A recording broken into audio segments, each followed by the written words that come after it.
Welcome back to a special edition of Viper Bites. This is our Thursday night football time slot, the primetime preview, but we're doing a little Thanksgiving Day preview party. Chicago Bears heading to Detroit to face the Detroit Lions. You got two teams struggling, the 3-7 Bears, the 0-9-1 Lions. Something has to give this week. But first, make sure to give us that good old-fashioned thumbs up on the YouTube there, on the Vipers Network. Hit that subscribe button if you listen to us on podcast form, whether that's Apple, Spotify, Pocket Cast, wherever that might be. Take a second, rate and review the show. As always, you got questions, I got answers, drop them in the comments section below or hit me up at Twitter at Matt Donnelly FF. Now let's get into this because there's a lot to talk about in a very short period of time to do so. We just heard that Justin Fields, he has been ruled out for this contest after suffering bruised ribs there last Sunday. So, you know what? Bears fans don't have a lot to be thankful for going into this week, as it looks like Andy Dalton is going to be there for this Thanksgiving Day classic matchup. Now, Dalton did throw for 200 yards and 2 touchdowns, but you know what? Technically, Thanksgiving Day games are primetime games, and he is still Andy Dalton. I probably shouldn't have said that, or at least started off with that off the get-go. Now, Fields had posted back-to-back viable fantasy starts prior to suffering that rib injury, missing out on his first 300-yard passing game back in Week 9 against the Steelers. The Lions have been the 11th best team so far this season when it comes to defending opposing passers. Chicago has lost 5 straight contests and will be looking to get the better of their NFC North rivals this week. Again, much like they did back in Week 4 when Fields went 11 for 17 for 209 yards. Now, looking at recent history of the Bears and Lions Thanksgiving game matchups, you knew a backup quarterback was going to come into play, as in 3 of the past 4 games this has happened, and one backup quarterback for one team or the other has gotten the start. Or maybe perhaps the reason that the Detroit Lions are good at defending the pass is because they can't stop the run. And everyone knows this. Detroit has allowed the 3rd most fantasy points per game this season, 28.42, allowing 1,147 yards, 2 backs on the ground, and 17 touchdowns total. David Montgomery has to be excited for this one after seeing Nick Chubb go off for 130 yards last week against the same Lions defense. After he was kind of held to, Ravens basically held him to 58 yards on 14 carries last week. Did I mention that Montgomery has already put it on the lines once this year, 23 carries for 106 yards back on October 3rd? Yeah, I feel good about David Montgomery this week, regardless of who's under center. Now, Darnell Mooney, he absolutely came to play last week, and it didn't matter if it was Justin Fields or Andy Dalton throwing the ball, as he took advantage of that weak Ravens secondary, posting 121 yards on just 5 receptions. Mind you, he did have 16 targets, and that's kind of the Dalton factor there. Both he and Marquise Goodwin there averaged more than 24 yards per reception in Allen Robinson's absence. It was a legit absence this time. He was actually not even on the field, unlike other weeks there. So, and while the Lions have been tough on receivers in fantasy, see the earlier comments, I really like Mooney to continue to ball out, not just this week, but every week going forward, because he's one of my guys. And you know what? As one of my dudes back in April, he has now posted back-to-back 20-point performances, scoring 3 touchdowns in the last 2 games. Mooney has 2 100-yard games on the season, one last week, and the other was a 5-catch, 125-yard game back in October against his very same Lions defense. Now, we know it looks like Allen Robinson, he is going to miss this game. He hasn't done the walkthrough on the Tuesday. He wasn't part of anything on the Wednesday. But you know what? If Allen Robinson misses a game, does he make a sound? Does anyone even notice? Robinson has dealt with bad quarterback play his entire career, and whether it was Dalton or Fields, he just couldn't seem to get right this season. Now, when he has been in the lineup, he's averaging 4.4 fantasy points per game, and is clearly the second best receiver that the Bears have, and that's probably being generous. Now, if for whatever reason he is active, there is a little bit of hope, as, he was starting to get a little bit of a feel of it against the Steelers there, 4 passes, 68 yards. But that momentum has since kind of collapsed on him there. And I just don't feel it. Even if he's available, you cannot start Allen Robinson. Now, who I feel comfortable starting is if Robinson continues to trend downwards, missing this one. Marquise Goodwin seems to have something special building there with Andy Dalton. I mean, he was targeted 8 times, hauling in half those passes for 104 yards and a touchdown last week.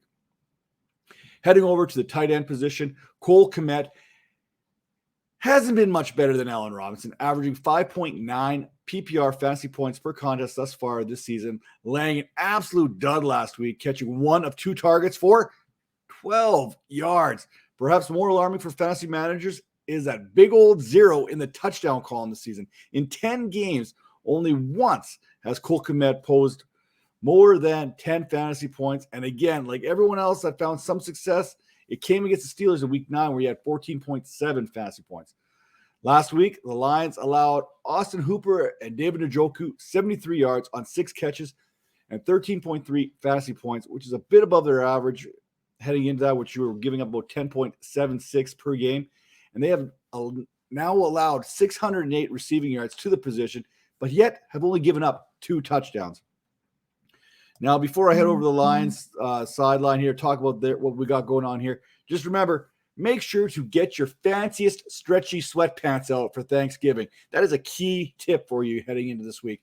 Now, whether it's Jared Goff or Tim Boyle, the only thing worse than college Tim Boyle is pro Tim Boyle. Guess what? He wasn't good in college either. I'm still not sure how he was in line to start last week, even in Jared Goff's absence. There's got to be 100 quarterbacks available, even some off the street right now that could probably have filled that void a little bit better than what Tim Boyle was able to do. Now, look, we know that neither Jared Goff or Boyle is the long-term solution under center in Detroit, but I do know I cannot stomach another week of Boyle, and I just hope I don't lose my appetite. Not that Goff is any better, but he is averaging 13 fantasy points per game. Nope, there goes the appetite again. But that literally is 12 more points than what Tim Boyle posted last week. Besides, Goff has the potential to throw for 300 yards like he did back in week 1, and he just missed that in week 4. Now, last time these two teams met, that game was Goff was 24 of 38 for 299 yards. That's what I was talking about. He just missed that 300-point yard marker. He had 2 touchdowns. Plus, you know what? He kind of looks like Ryan Gosling, and he is trending in the right direction with that oblique injury. So I would bet that Goff does get the start when it's all said and done here for the Lions. Now, DeAndre Swift and maybe TJ Hockenson is all I really need to speak about when previewing the Lions offense. I mean, I'll talk about some other players as fillers, but Swift has been the Lions offense this season. Swift is averaging 18.5 PPR fantasy points per game this year. And the Bears defense has been ran on this season to the tune of 1,054 yards, which happens to be the 10th most friendly defense when it comes to yardage allowed. They've also allowed 7 touchdowns to the running backs on the ground. Swift does a little bit of everything with 555 yards on the ground and 420 additional yards in the passing game.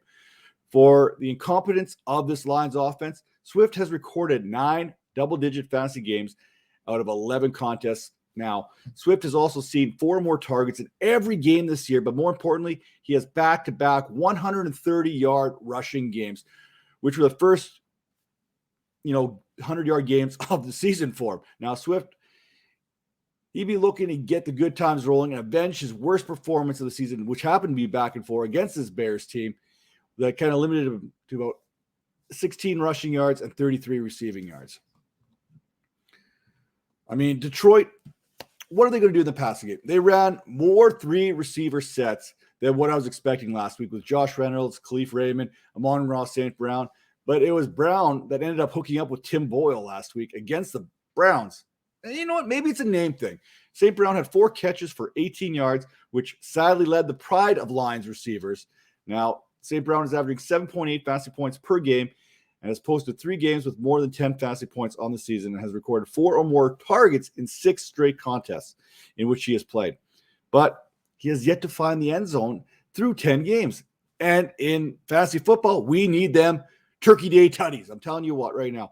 Last time the Bears and Lions met, St. Brown, he had his best game of the season, catching 6 passes for 70 yards.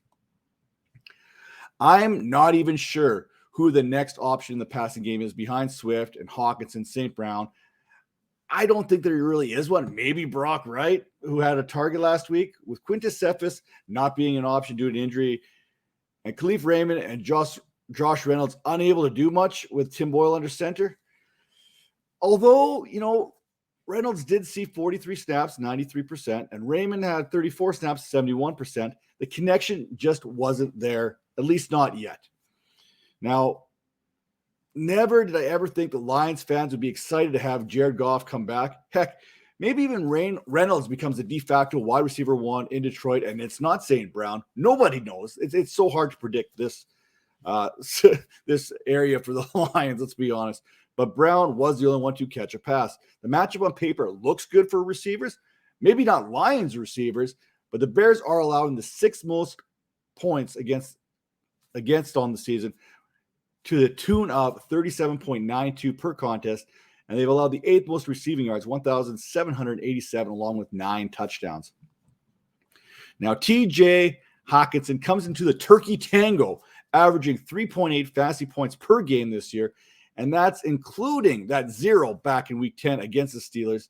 In that, it was just an ugly game on both parts. I mean, literally, it was a tie. Now, after starting the 2021 campaign with back-to-back 20-plus games, Hockenson went 3 straight games without more than 10 points before posting 10 in 4 of the last 5 contests. In those last 4 contests, he had 262 yards on 30 receptions, 40 targets. And again, that is including that 0 catch performance there, which he had 1 target against the Pittsburgh Steelers. Look, for this offense to continue to have any kind of success, it has to run through Swift and Hawk, which kind of sounds like an awesome detective movie. So I'm going to put that down on my notes here for if I ever decided to write one of those. This week, like most of the season, I'm not feeling very good here when we talk about it. Listen, I have issues. And you know what? As a Raiders fan, misery loves company. More on that on a later video here on part 2 of this Turkey Day Classic. But I am really holding out hope that this turns into an Andy Dalton versus Tim Boyle Thanksgiving special. A matchup so bad, it is good. Now, like the Thanksgiving Classic movie Son-in-Law with Pauly Shore, who really shouldn't be allowed anywhere near children, Andy Dalton and Tim Boyle probably shouldn't be allowed anywhere near a football field. Now, Son-in-Law, you're saying it's not really a Thanksgiving movie. Oh, it is. I assure you of this. 'Tis a Pauly Shore rom-com to boot, and one of my favorites. With that all said, this has been the good old-fashioned Thanksgiving Day preview with the Detroit Lions and the Chicago Bears. Stay tuned for parts B and C, 2 and 3, whatever you want to call it. We got more Turkey Day previews to get to here shortly.